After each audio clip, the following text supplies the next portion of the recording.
My name is Hollis and I'm a World War II veteran.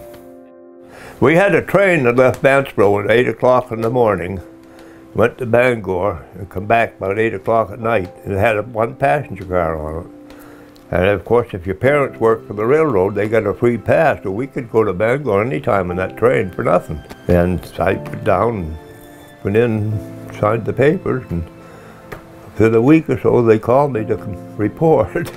Well, in World War II, I think it was 107. And there was only about 900 people in town. They kind of cleaned the younger people right out. 3 of my brothers was in more or less in the infantry. 2 of them served North Africa and up all up through Italy and Europe. The older one, he was in the Pacific. He went all through those islands. And one of the other was like, he's the one that said that he was in Florida all the time, because they kept him there to play ball, I guess.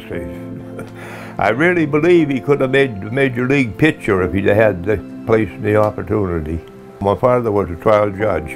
He used to write a letter and made 4 carbon copies of it, one for each of us, and if he had anything to tell when he wanted, he made a little PS at the end of it, and that's the way he done it. The boot camp, they got you in good physical condition in Sampson, New York, and they paid you $18 a month. When you get out of boot camp, they raised it $28 a month. I was seaman first class.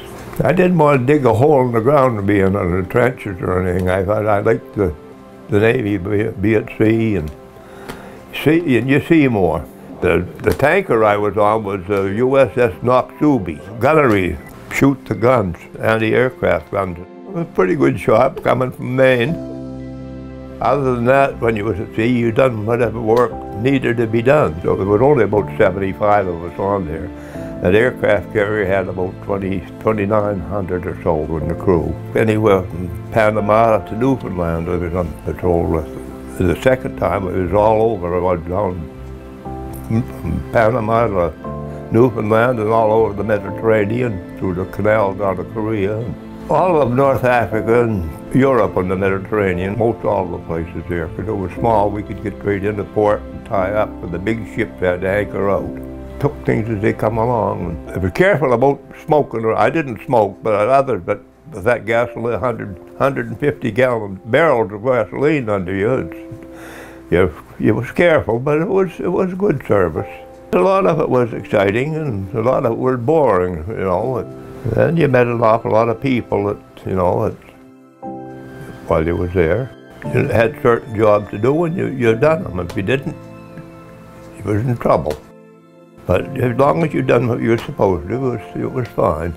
Our home port was in Tripoli. That was our home port while we was over there. We was coming back from the Mediterranean, and they were going over. We was about halfway. And we met them in the daytime, a carrier and 2 destroyers.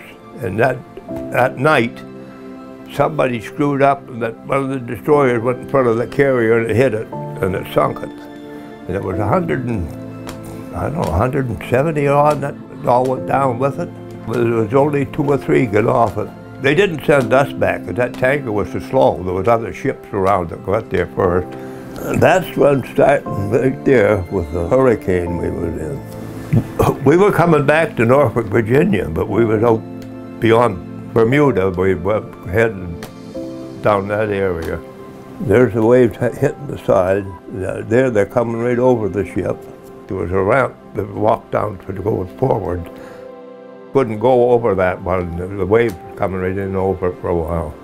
Well, the first time when I got out, I worked around different. I was single the first time, and I would just worked around for a while, wherever I could find a job. I went to high school and finished my high school under the GI Bill, and then I got working for a fellow that owned a store. But I signed up in the reserve, and they called me in. I had no choice but to go. And I was married when they called me back during Korea. I married one little girl about a year old. He told me, when you get out, come back, your job's here. And after I was there a while, he talked me into buying the store, but he'd finance it. I told him, I said, I can't buy it, I don't have that kind of money, but he financed it. We still have it. When I was gone the second time, she and the little girl lived with my mother and father then, and when we got back out, of course, I ended up in that store. There was an apartment over the store, so it was a pretty good setup for me. We were married for 71 years. I've been here all my life except for I was in the Navy. I never wanted to move out to any cities.